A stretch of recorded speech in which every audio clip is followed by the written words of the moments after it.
اینجوری قیچی میزنی تا وقتی که این پست رو ندیدی، چون قراره تو این پست پوزیشن مدرن رو بهت یاد بدم که بتونی به همین راحتی برش کنی.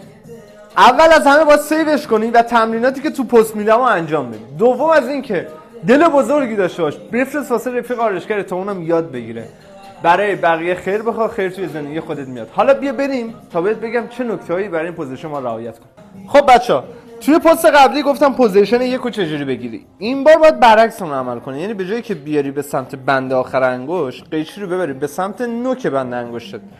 یک حالت اوریب قیچی رو میگیری، این دو تا انگشتتو خیلی راحت جمع میکنی و قیچی رو نگاه مثل یک تفنگ توی دستت میگیری، مثل من کاملا. نگاه کن، از همه زوایا دارم بهت نشون میدم. حالا از انگشت دستتو میشکنی کاملا، از انگشت یه حالت المانندی رو اینجا باید ببینی.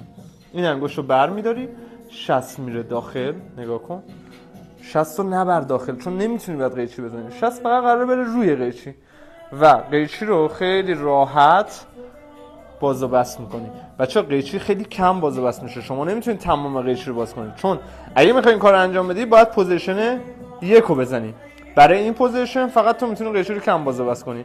حالا هم میتونی توی بالای سر استفاده کنی، هم میتونی توی دور سر استفاده کنی. فقط زاویه شقی میکنه. تمرین کن، روزی 1 ساعت تمرین کنی به راحتی میتونی این پوزیشن رو قیچی بزنی.